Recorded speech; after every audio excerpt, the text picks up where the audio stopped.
인권 변호사, 시민운동가, 서울시장 박원순. 그는 모든 사람을 변호했지만 정작 그를 변호하는 사람은 없었다. 이제 실체적 진실을 통해 그를 위한 첫 변론을 시작한다. 박원순 시장이 세상을 떠난 날부터 언론은 고소인의 주장을 비롯해 사실을 확인할 수 없는 내용들을 줄기차게 보도했습니다. 한동안 기사가 쏟아져 나왔던 기억이 납니다. 하지만 지나고 보면 그중 사실이 아닌 것들이 무척 많았더군요. 네, 그렇습니다. 심지어 사건 초기에 SBS는 더 많은 피해자가 있다고 보도하기도 했는데요. 이건 역시 잘못된 정보에 의한 가짜뉴스였습니다. SBS는 언론의 객관성을 위반했다는 이유로 방송통신심의위원회에서 법정 제재를 받기도 했습니다. 그렇다면 비슷한 시기 보도되었던 이 내용은 어떻습니까? 고소인이 수년 동안 지속적으로 성추행을 당했다는 내용입니다. 저희가 확인한 바에 따르면 이 역시 확인할 수 없는, 오히려 반박할 거리가 많은 주장입니다. 언론 보도를 통해 고소인이 4년간 성추행 피해를 당했다고 주장한 것으로 기억합니다. 네, 그렇습니다.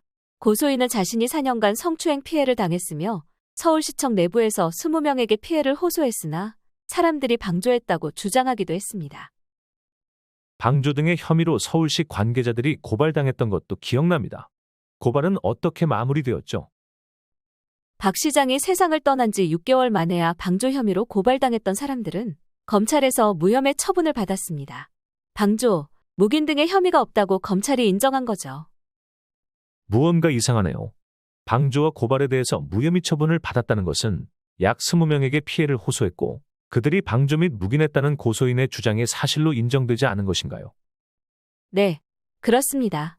검찰은 강제추행 방조 등 혐의에 대해 증거불충분을 사유로 불기소 처분을 내렸습니다.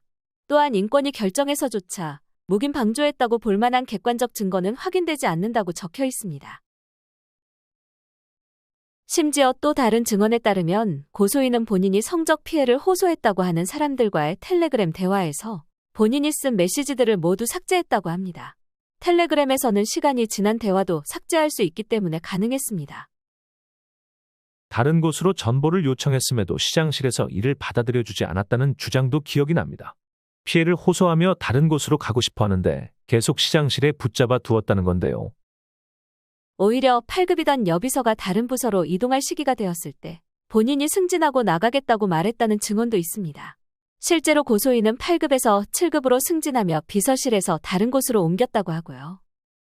성추행을 당했다고 피해를 호소하며 자리를 옮겨달라고 주장한 게 아니라요. 국가인권위 조사 결과에도 비서실 업무가 힘들다며 정보 관련 이야기를 나누거나 상급자들이 잔류를 권유한 적은 있으나 정보 요청을 박 시장의 성적 언동 때문이라고 인지할 만한 정황은 파악되지 않는다고 적고 있습니다. 비서실에서 열심히 일하며 경력을 인정받아서 승진하고 다른 부서로 잘 옮겼다는 거죠. 그 과정에서도 박 시장에 의한 피해 등이 제기된 적은 없었던 것이고요. 주장이 이렇게 하나씩 반박된다면 고소인의 주장을 어떻게 신뢰할 수 있을지 의문이 생깁니다.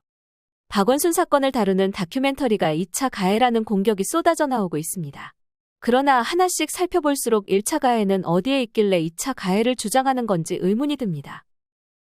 최근 보수 언론으로 알려진 데일리안의 의뢰로 여론조사 공정이 진행한 여론조사의 결과를 보면 2차 가해라는 주장에 공감하는 의견이 47.3%, 공감하지 않는 의견이 39.9%입니다. 매우 공감과 매우 공감하지 않음 두 가지만 놓고 보았을 때는 3%밖에 차이가 나지 않습니다. 언론을 통해 일방적인 주장들이 지난 3년간 이어졌음에도 불구하고 이 사건에 대해 의구심을 갖는 분들이 40%에 가깝다는 뜻일 수 있겠지요. 주장만 있고 실체적 진실은 드러나지 않았으니 말입니다.